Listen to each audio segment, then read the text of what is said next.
What happens when the world's richest man is sentenced to mop floors in a crumbling homeless shelter? Elon Musk expected a slap on the wrist. He never expected a dying little girl, a decades-old secret, and a decision that could alter countless lives. But the real shock? It came from the judge's hidden motive and what Musk did next. Before we continue this incredible story, let us know where you're watching from. If you enjoy stories like this, subscribe to the channel because tomorrow we have another inspiring story you won't want to miss.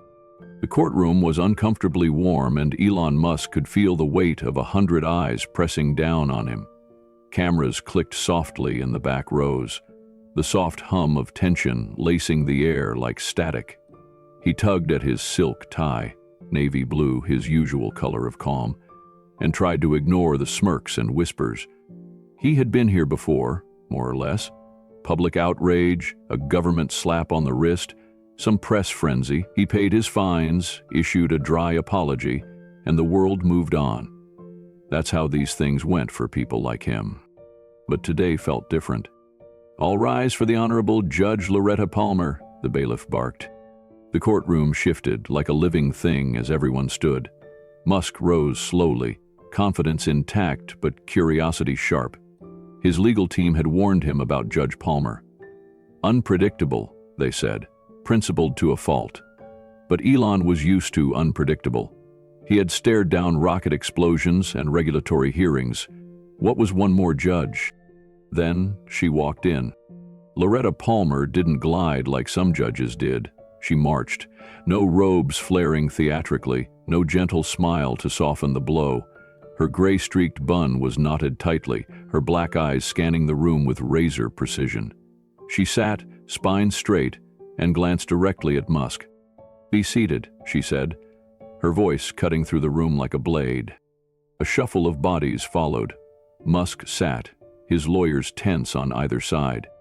"Mr. Musk," she began, already rifling through a stack of papers on her bench, "do you understand why you're here today?" He leaned into the microphone. "Yes, Your Honor. There's been some confusion about a tweet related to Tesla's valuation." "Confusion?" Judge Palmer's eyebrow arched with such disapproval it could have flattened a skyscraper. "You posted a misleading statement that caused Tesla's stock to surge 20%. Small investors bought in, then it crashed. People lost millions." "With respect," Elon said, offering a half-smile designed to disarm, "I was simply excited about our progress." "Save it." The smile faltered. "You've been fined before, Mr. Musk, millions in penalties from the SEC, but it seems money isn't teaching you anything. So let me ask you directly, do you believe the rules apply to you?" The question rang out, sharp, personal. The air shifted again. Musk's throat was suddenly dry. "Yes, Your Honor." "Convincing," she said dryly. "Unfortunately, your actions suggest otherwise." His lead attorney, Gerald Barnett, stood. "Your Honor, my client has already agreed to pay the fine and accept the terms of the SEC settlement." Judge Palmer raised a hand, silencing him. "Mr. Barnett, the SEC handles civil infractions. Mr. Musk is in my courtroom for contempt, and I take that very seriously." The murmurs in the gallery grew louder. Reporters scribbled, their pens catching every word. "I've reviewed your previous violations," she continued, "and it's clear to me that traditional punishment is insufficient. A $20 million fine is like me paying a parking meter. And you," she turned to Elon, "you seem to think that remorse can be outsourced." Musk shifted in his seat. "I'm sentencing you to 1,000 hours of community service," she said, her voice steely and unwavering, "to be completed over the next 6 months at a place of my choosing." His lawyer jumped up again. "Your Honor, this is—" "Sit down, Mr. Barnett." She opened a folder and pulled out a single sheet. "Haven House, a transitional shelter for homeless families on the East Side. You will report there tomorrow at 9 a.m. sharp. No assistants, no cameras, no checkbook. You will follow the orders of the shelter director, Miss Darla Washington, and do whatever work is assigned to you. No substitutions." There was a beat of stunned silence, then the explosion of media frenzy. Reporters shouted questions, flashbulbs ignited, and Musk blinked, as if trying to recalculate reality. "Is this even legal?" he whispered to Barnett. "It's creative," Barnett muttered.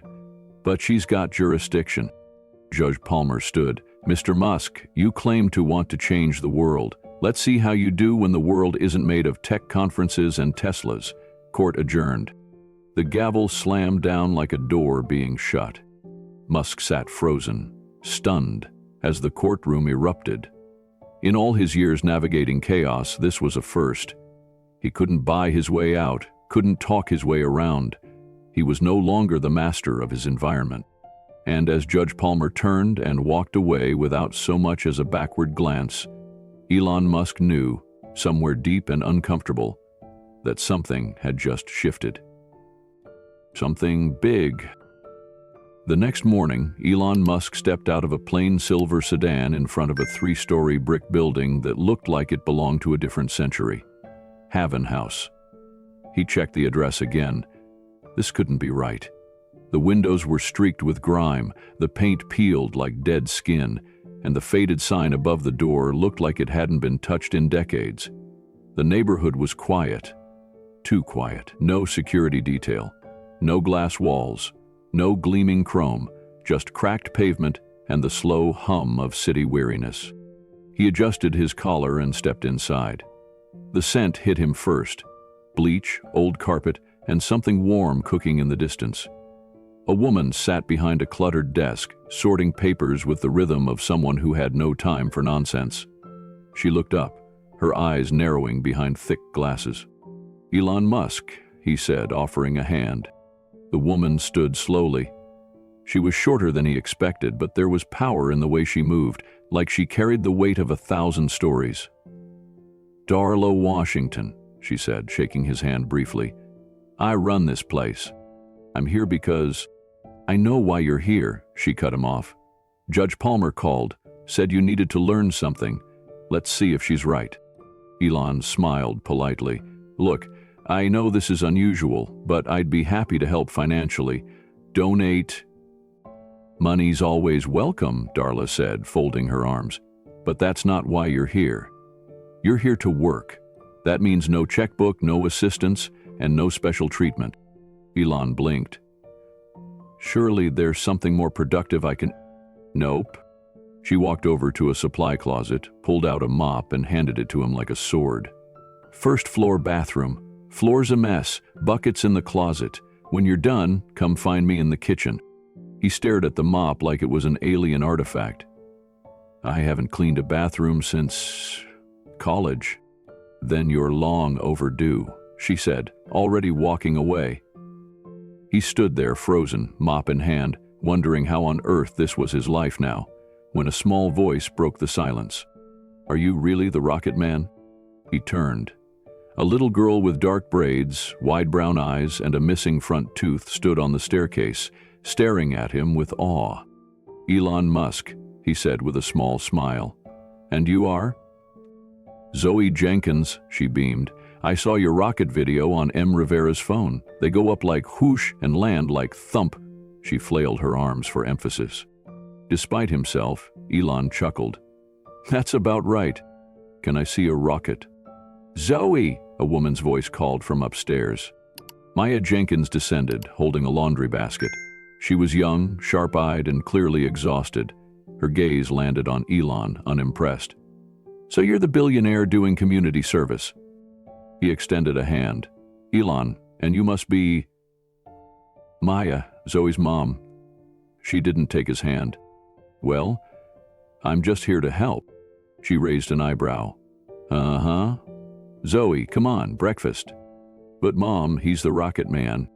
"Now," Zoe pouted but obeyed. As she passed Elon, she whispered, "Will you tell me about Mars later?" He smiled. "Sure." After they disappeared up the stairs, Elon sighed and looked down at the mop in his hand. This was going to be a long day.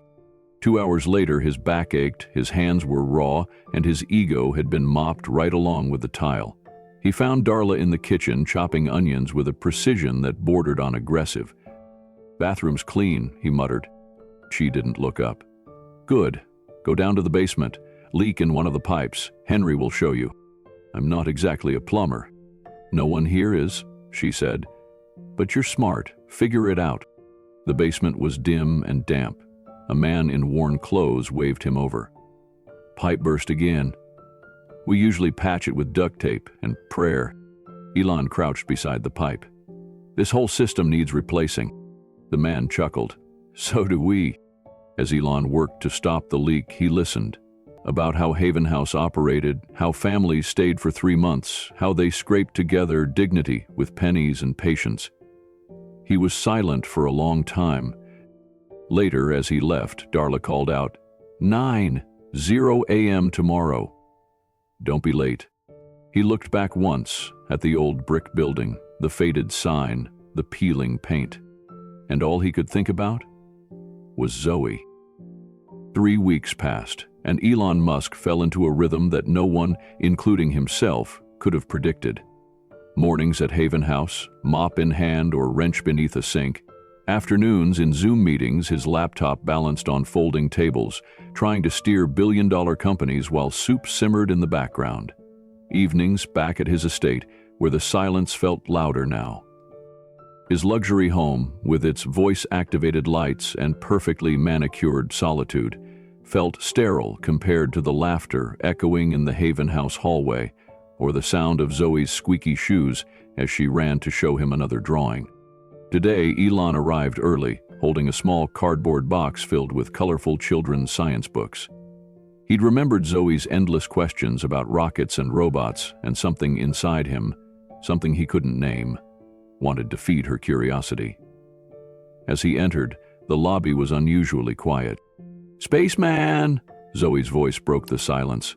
She sprinted down the stairs, her braids bouncing with every step. "Did you bring me a rocket?" "Better," Elon said, kneeling down and holding out the box. Books about rockets and circuits and stars. Zoe peered into the box with wide eyes. "Mom, look." Maya appeared at the top of the stairs, dressed in a clean white blouse and black pants. She moved with calm precision, but her eyes flickered with fatigue. "Thank you," she said softly, her voice warmer than it had been on day one. "Interview today?" Elon asked. Maya nodded. "Office assistant at the medical clinic. Not glamorous, but steady work." "You'll get it," he said with certainty. Maya gave a tight smile. "Let's hope they care more about skills than addresses." "Can Spaceman watch me while you go?" Zoe asked, hugging one of the books. Maya hesitated, her protective instincts kicking in. But Elon spoke before she could refuse. "I don't mind. I'd love to." Maya studied him. "You don't have to. You're not—" "I want to," he said, and he meant it. After she left, Elon sat with Zoe in the common area, helping her with a space mission homework sheet the volunteer teacher had handed out. But midway through, Zoe tugged his sleeve. "Want to see something cool?" He smiled. "Always." "Shush," she whispered dramatically. "It's a secret." He led him down the stairs, past the patched pipes and flickering lights, to a hidden corner of the basement. There, surrounded by crates and a flickering desk lamp, sat a small card table cluttered with wires, broken remote controls, old phone parts, and metal scraps. On the wall, taped up with yellowing masking tape, were drawings. Blueprints drawn in crayon. "My invention lab," Zoe declared proudly. "Darla lets me keep all the broken stuff people throw away. I build things." Elon was stunned. The parts were junk, but the ideas were pure ingenuity. "What's this?" he asked, picking up a lumpy contraption made from a toothbrush handle, wires, and bottle caps. "Helper bot," she said seriously. "It'll help people who forget to take medicine. But I need better batteries." He knelt beside her. "Want some help with the wiring?" Her eyes sparkled. "Yes." For the next hour, billionaire Elon Musk forgot about Tesla stocks and lunar landers. He was just spaceman, guiding a 7-year-old through the basics of circuits and soldering techniques with parts salvaged from forgotten devices. Later, he found Darla in her cramped office, surrounded by paperwork and stress. Her face looked graver than usual. "Everything okay?" he asked. Darla sighed. "Got a letter today. Read it."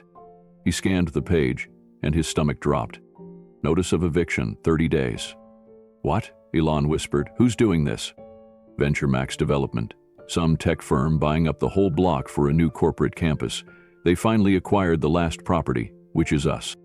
He flipped the page, scanning for details. "No negotiation? No option to buy?" "They already own it," Darla said. "The building's been sold.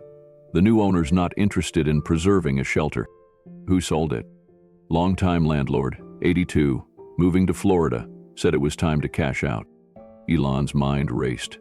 "I'll buy it back. I'll make an offer they can't refuse." Darla shook her head. "They're not selling. Developer's name is Richard Hayes. Has a personal stake, apparently. Doesn't want us here." Elon frowned. Something about that name sounded familiar. "Who is he?" "No clue, but he's got the permits, and we've got 30 days. She looked out the window at the yard where children played tag, unaware that the ground beneath them had just been sold out from under their feet. "We haven't told the residents yet," she said quietly, "but they'll need to know." Elon stood frozen. The image of Zoe's invention table flashed in his mind, the cardboard rockets, the patched dress, the crooked smile. "They can't just bulldoze this," he said. But even as he said it, he knew they already were. The evening after the eviction notice, a heavy silence settled over Haven House.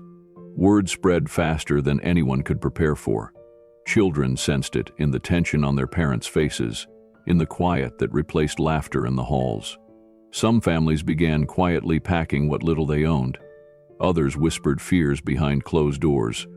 And, in the middle of it all, Elon Musk sat on the back steps next to Maya Jenkins. "I'm sorry," he said, words feeling painfully inadequate. "It's not your fault," Maya whispered, but her voice cracked. "We were finally getting close. 2 more months and I would have had enough saved for a deposit on an apartment. I had interviews. Zoe was stable. Everything was finally holding." She brushed away a tear and looked out toward the road. "Now it's all slipping again, back to square one." Elon didn't speak. He couldn't. For all his technology and resources, he didn't have an answer to offer her. Not yet. That night he couldn't sleep. He stared at spreadsheets of venture capital projections, new rocket engine schematics and growth charts on his laptop. But his mind kept returning to a little girl's crayon drawings of a robot made from trash. The next morning, determined to unravel the mystery behind the development threat, Elon called in his legal team. "Find everything you can about VentureMax Development," he instructed, "and especially their CEO, Richard Hayes." They responded quickly. Richard Hayes was a name known in the tech world, an aggressive, self-made entrepreneur who built VentureMax from the ground up. His development strategy was cold, calculated, and relentless. But the most shocking detail emerged from a scanned intake form buried in Haven House's archived files. Richard Hayes had once lived here. It was a slim folder, a faded photo of a young boy clinging to his mother's hand. Marianne Hayes. They stayed at Haven House for 6 months in 2002. Then they left. No forwarding address. No next chapter recorded. Elon stared at the paper, stunned. "He grew up here," he muttered. "Then why would he want to tear it down?" That afternoon, Zoe wasn't in the basement. Her invention table sat untouched. Elon found her lying in bed, her eyes shadowed and her energy dimmed. "Hey, engineer," he said softly. "You feeling okay?" "My heart's being dumb again," she mumbled. "Doctor says I have to rest, but I wanted to show you the new design for HelperBot." "I'll come back later," Elon said, gently squeezing her hand. Maya met him outside the room. Her face was pale, her voice flat. "She collapsed last night. They said her heart condition is progressing faster than expected." "Has she seen a specialist?" "There's a new one at Children's Hospital," Maya said, "but the waiting list is months long and the insurance, well, we only just qualified for Medicaid." "I'll cover everything," Elon said quickly. Maya's jaw clenched. "We're not charity cases." "It's not charity," he said, trying to find the right words. It's community. You said we all help each other here, right?" She didn't respond, just looked down the hallway, where Zoe's drawings of rockets and robots lined the walls. As dusk fell, Darla gathered the families for an emergency meeting in the dining hall.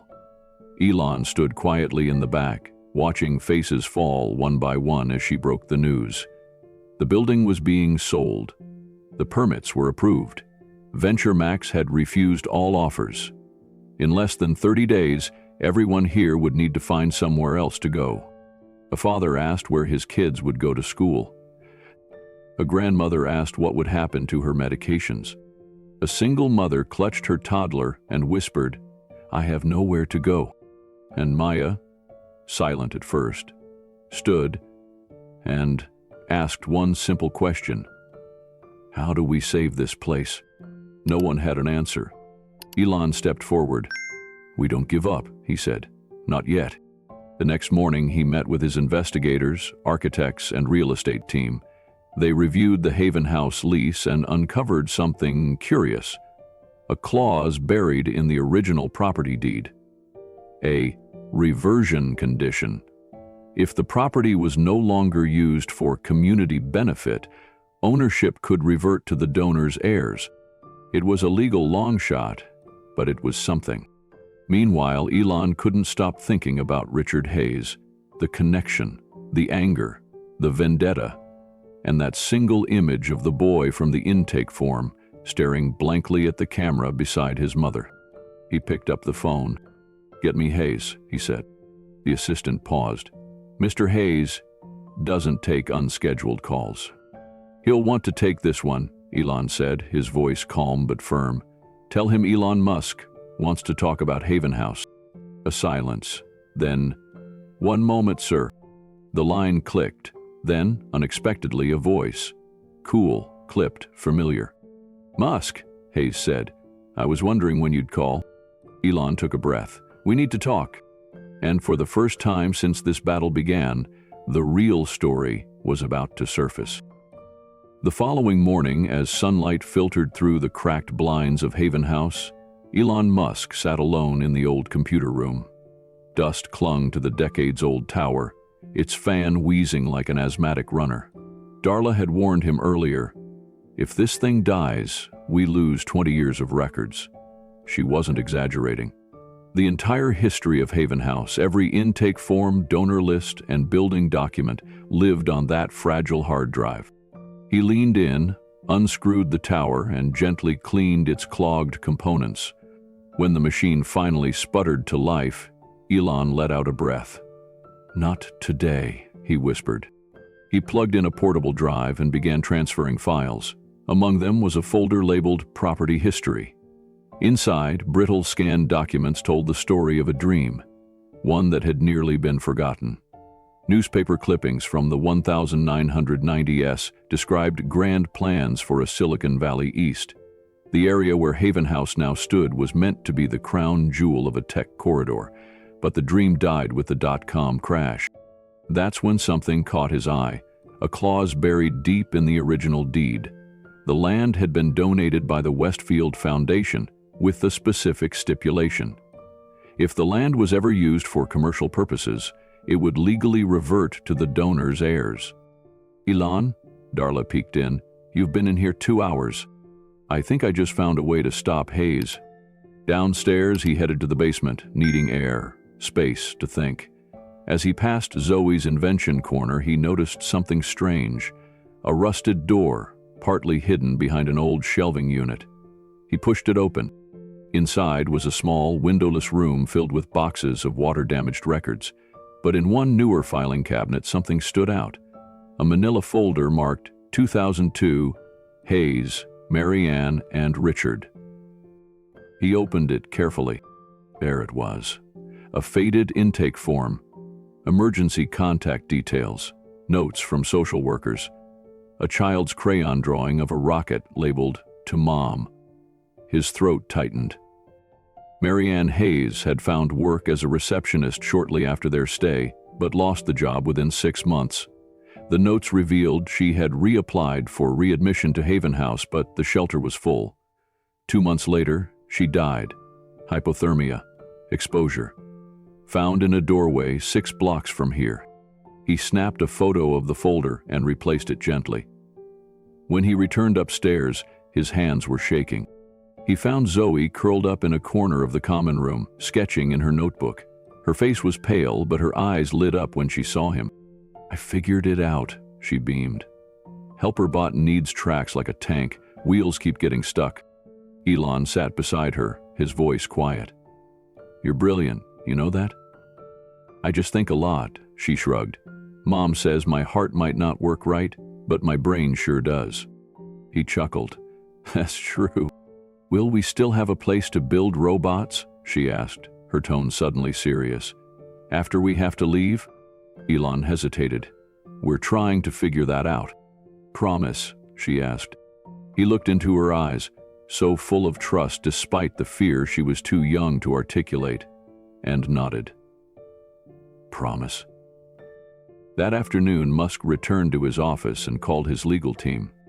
"This land was donated by the Westfield Foundation," he explained. "It included reversion rights. If it's no longer used for community service, it can't be sold for development." His head counsel frowned. "Possibly, but the foundation dissolved in the 90s. To challenge the sale, we'd need to locate a living heir, someone who could claim ownership." "Then find them," Elon said. "Every record, every surviving family member. Start now." His phone buzzed again, a message from Maya. "Zoe collapsed at Children's Hospital. It's her heart. Can you come?" He was already out the door. Within an hour, Elon arrived at the hospital and found Maya in the waiting room, her face streaked with tears. "They've stabilized her," she whispered. "But the cardiologist says she needs more tests, maybe even surgery. I knew something was wrong, but we didn't have the insurance until last month. Even now, they said it's complicated." "Don't worry about money," Elon said, placing a hand on her shoulder. "Whatever she needs, it's done." Maya looked at him with a familiar resistance, but this time her voice was softer. "This isn't about money, it's about time. We were just getting stable, and now—" She broke off as the doctor appeared. "Miss Jenkins? Zoe's asking for you." Maya stood but then paused. "She's asking for Spaceman, too." In the sterile hospital room, Zoe lay surrounded by machines that beeped softly in rhythm with her heart. She smiled weakly when she saw them. "I told you my heart was silly," she said, trying to make them laugh. Maya squeezed her daughter's hand, eyes glistening. Elon sat on the edge of her bed and held her other hand. "Even silly hearts are worth fighting for," he said quietly. Zoe's voice was a whisper. "Promise you'll finish the helper bot, even if I can't?" "I promise," he said again, more fiercely this time. But inside, something deeper stirred. This wasn't about a shelter anymore. This wasn't just about old vendettas or stubborn developers. This was about one little girl, and time was running out. 2 days after Zoe's hospital scare, Elon Musk stood in his office, staring at the photographs he had taken of Marianne Hayes' file. Her story wouldn't leave him. She had done everything right, found work, tried to rebuild, sought shelter again, but the system had failed her. And now her son, Richard Hayes, was poised to destroy the very place that once gave them safety, however briefly. Elon wasn't sure if Hayes was motivated by grief, guilt, or vengeance, maybe all three. But one thing was certain, this wasn't just business for Hayes. It was deeply personal. He knew he had to talk to him. So, when Sophia Chen arrived at his office later that afternoon, her expression sharp, curious, always 2 steps ahead, Elon told her everything about the file, the reversion clause, Zoe's condition, and what he suspected about Hayes. "I need your help," he said, "not just to fight this, but to understand him. You see people differently than I do." Chen tilted her head, thoughtful. "Understanding someone doesn't mean excusing them, but it might be the only way to reach him. He's not going to respond to threats or logic. He's built a fortress around whatever happened to him." Then we need to find the one door he left unguarded, Elon said quietly. And I think it's his mother. Chen agreed to set up a meeting. She had a contact at VentureMax, someone who owed her a favor. The next morning, Elon and Chen were escorted through the cold glass lobby of Hayes' towering headquarters. Everything about the place screamed control, mirrored walls, minimalist design, not a single object out of place. It was the kind of environment designed to suffocate unpredictability, something Elon now realized Hayes couldn't emotionally tolerate. Hayes' assistant greeted them with forced politeness. "Mr. Hayes will see you now." The man who met them in his corner office was exactly as Elon remembered. Calm, polished, precise. But there was tension in the air. Hayes offered no handshake, no small talk. "Let's not waste time," Hayes said coolly. "I assume this is about Haven House." "It is," Elon said evenly, "but not in the way you think." Chen spoke gently. "We found the intake file. From 2002, your mother." "You?" Hayes froze, his jaw tightened. "That's private." "We understand," Chen continued, "but you need to know. We also found the reversion clause in the deed. The shelter land can't be used for commercial purposes, not legally." For a moment, Hayes didn't respond. Then he walked to the window, hands behind his back. "You think a dusty clause from 30 years ago is going to stop this?" "No," Elon said, "but your mother might." That made Hayes turn. "Excuse me?" "You've spent 20 years building a project meant to replace the one that failed her," Elon continued. "But your plan displaces 23 families, including a 7-year-old girl who reminds me of you. Brilliant, sick. She needs stable housing for treatment. And she's about to lose it." "Then move her somewhere else," Hayes snapped. "You have the resources." "Chun doesn't want charity," Chen said. "She wants dignity and community and the right to stay in the only home she's known." Hayes' face hardened. "You think Haven House helped us?" "It didn't. It gave us 6 months of pretending we weren't drowning, then turned us away when my mom needed it most. She died 6 blocks from a place that used to take us in."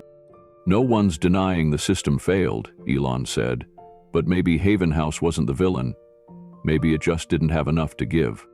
For the first time, something cracked in Hayes' composure. He looked down at his desk, eyes distant. "She used to sing to me at night," he said quietly. "Even in shelters she'd hum lullabies. I remember thinking her voice could make the world go quiet." Chen waited, letting the silence hang. "I've tried to build something she would have been proud of," Hayes added, "something that would have saved her." "And you have," Elon said, "but not if it starts by tearing down the one place that once gave her hope. We're not your enemies, Richard. We want to help." Hayes looked at him, searching for deception. When he found none, he sank into his chair. "Show me," he said. "Show me the place I've spent my life trying to erase." The next morning, the air outside Haven House was unusually still, as if even the wind held its breath. Inside, volunteers moved quietly, cleaning the common room, straightening chairs, preparing for what none of them could have imagined just weeks ago, a visit from the man who held their future in his hands. Richard Hayes arrived alone. No entourage, no assistants, no sharp suit today, just dark jeans, a gray jacket, and a guarded expression. For a moment, he simply stood outside the building, staring at the weather-worn bricks, his jaw tight. Elon watched from the second-floor landing, eyes narrowed. This was the same man who had once vowed to demolish this place and replace it with gleaming towers. And now, that same man stood at the doorstep like a child returning to a home he swore he'd forgotten. Darla Washington opened the door before Hayes could knock. "Well," she said, arms crossed, her eyes sharp as ever. "Little Ricky Hayes, with the Superman backpack." Hayes flinched, not from offense, but from the sudden weight of memory. "You remember that?" "I remember every child who's ever walked through that door," Darla replied. "Even the ones who grow up and buy the whole city block." For the first time, Hayes gave a short, almost embarrassed laugh. "It's smaller than I remember?" "Places shrink," Darla said. "Memories don't." She stepped aside and let him in. The moment he crossed the threshold, the tension shifted. The hallways seemed to recognize him, echoes of childhood footsteps, the smell of institutional soap and canned soup simmering in the kitchen. It all came back at once. Hayes didn't speak. He didn't have to. His silence was filled with ghosts. They started with a quiet tour. Elon and Sophia Chen followed behind as Darla led Hayes through the building. In the dining room, a group of children were coloring get well cards for Zoe. One girl pointed at Hayes and whispered, "Who's he?" Darla answered without hesitation, "Someone who used to live here, just like you." Hayes' eyes darted to the old folding tables, the mismatched chairs. "That corner," he said suddenly, pointing. "She used to sit there, my mom, always facing the door. Said she didn't trust her back to strangers." "She was smart," Darla said gently, "and strong. You favor her." They moved on. In the laundry room, a woman named Tanya was folding clothes. She looked up and froze. "You're him," she said flatly. Hayes offered no defense. "I am." She stared a moment longer, then nodded. "My son finally got into a school he likes, thanks to the resume help here. Don't take that away." Hayes looked down, murmured, "I won't." But it was the basement that stopped him cold. Zoe's invention station, just a few crates, some scrap electronics, and a cardboard sign that read, "Helper Bot Lab," stood like a tiny shrine to hope. Half-finished wires, a broken clock, a child's drawing of a robot labeled Zoe's Dream. Hayes knelt down, touched the table gently. "This is where she works?" he asked. Elon nodded. "When she's strong enough. She wants to build a robot that reminds people to take their medicine." Hayes' voice was barely a whisper. "My mom died because she missed hers." Silence fell, thick as smoke. "She'd try to get help," Hayes said, still crouched. "But every door she knocked on said full, come back next week, no funding. I promised her I'd change that." Chen crouched beside him. "And you are. But you don't have to do it by erasing everything that helped her, even if it wasn't enough." Hayes stood slowly, eyes glassy but dry. "I want to see one more place." Darla led him to a narrow hallway behind the kitchen. A door that once had been hidden behind a rack of brooms now stood open. Inside, a tiny room with no windows, just a cot and a shelf of books. Hayes stepped inside. The room smelled of dust and old paper. He turned slowly, then ran his fingers across the wall. "She used to sing to me in here. When the other kids were sleeping and I was scared, she'd sing, 'Somewhere Over the Rainbow.'" Darla stood at the door. "She sang it every night." Hayes exhaled, long and shaky. "She said it was a promise, that someday we'd live somewhere better." Chen spoke softly. "You kept that promise. You just forgot to bring everyone else with you." Hayes closed his eyes. When he opened them, they were different, softer, clearer. Back upstairs, in the common room now filled with expectant eyes, Hayes stood before the residents and staff. He looked at Darla, then at Elon, then at the children who had gathered near the window to peek at the billionaire who once planned their eviction. "I was wrong," Hayes said. No fanfare, no preamble. "I thought I had to burn everything down to build something better, but this place isn't broken. It's overworked, underfunded, but not broken." He turned to Maya, who stood near the doorway, holding Zoe's hand. "We'll build something together," he said, "but no one gets left behind." Maya blinked, stunned. Zoe looked up at Elon, then at Hayes. "Does that mean I can finish my helper bot?" Hayes smiled, genuinely for the first time. "It means we're going to build you a whole lab." Rain battered the windows of Elon Musk's downtown office as he stared at Zoe's hand-drawn blueprint, the one she had titled The Perfect Shelter. It was childlike, yes, scribbled in crayon, but something about it stuck with him. There was clarity in her simplicity. A shared kitchen, warm lighting, a garden on the roof, spaces for building and dreaming. It was less an architectural plan than a map of human need, and now, with the roof of Haven House leaking and the shelter's closure date looming like a guillotine, they had no more time. Elon stood up suddenly, startling his assistant. "Call the construction team. Tell them we're starting tomorrow morning. No more delays." "But the building permits." "Let me worry about that." He called Chin first. "We're scrapping the phased rollout. We need a rapid deployment plan. Think modular. Think mobile. We build the medical wing and emergency housing simultaneously. We'll use my team from the Tesla Gigafactory. They've done rapid builds before." Sophia Chin hesitated, but then said, "You really think we can pull this off in 2 weeks?" "We have to." Then he called Hayes. The man who had once sought to destroy Haven House didn't even question the pivot. "I'll cover the extra cost," Hayes said.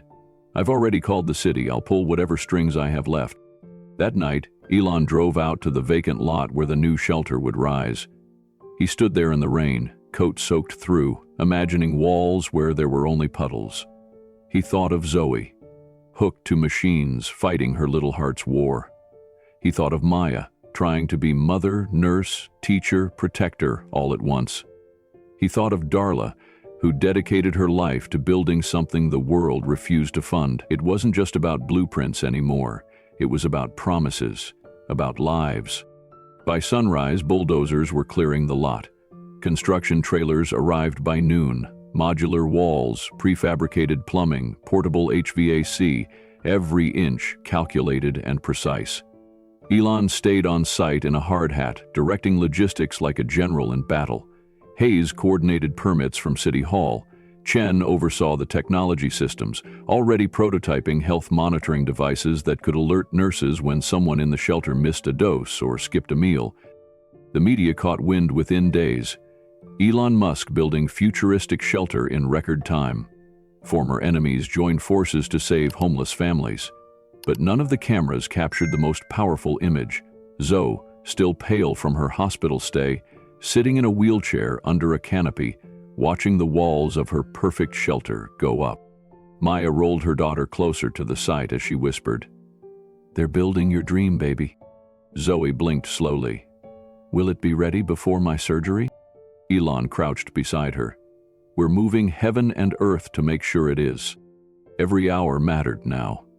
Construction ran 24/7. Electricians worked under floodlights. Volunteers poured in from across the city. Former residents of Haven House returned to hammer nails, paint walls, install furniture. But just as the final week began, disaster struck. A shipment of medical equipment for the clinic was stuck in customs. Without it, the city would not authorize operation of the new health wing. Musk's project manager looked pale. "We're out of options. It could take weeks."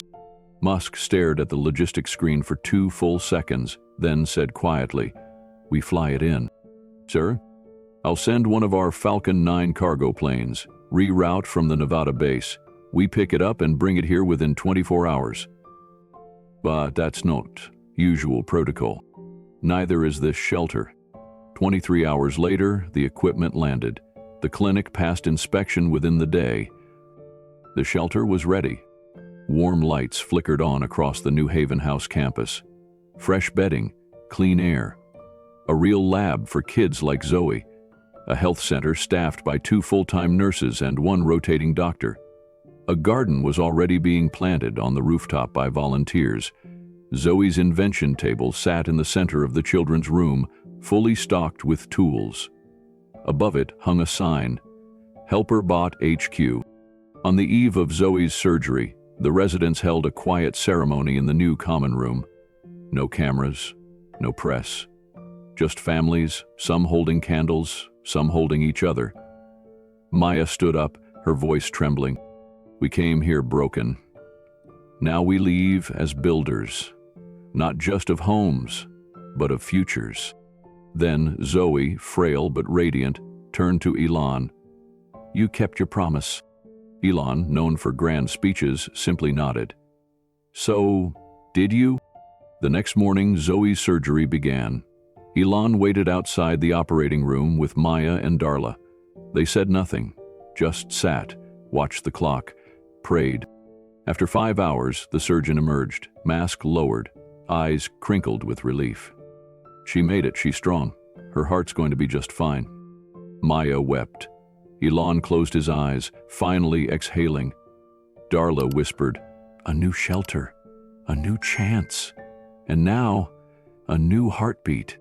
In the end, this wasn't just a story about Elon Musk serving community service. It was about rediscovering the beating heart of humanity. A billionaire and a little girl with a fragile heart found common ground in a place the world had overlooked. Haven House wasn't merely a shelter. It became a symbol of what's possible when empathy meets innovation, when technology serves people, not profit. Elon Musk, Richard Hayes, and Sophia Chen, 3 visionaries from vastly different worlds, joined forces not because they had to, but because they chose to. And from that choice, a new kind of future was born. One where shelters don't just offer safety, but dignity. Where children like Zoe can dream big while healing. In our modern world, it's easy to get lost in headlines and numbers, to forget the power of community, compassion, and presence. But as this inspiring story reminds us, sometimes the greatest impact comes not from rockets or riches, but from simply choosing to see and serve others. If this story moved you, inspired you, or made you pause and think, please take a moment to like this video, subscribe to our channel, and share it with someone who believes in the power of second chances. Because the more we share stories like this, the more we help build a world that cares just a little more. We'll see you in the next video, where ordinary moments become extraordinary turning points.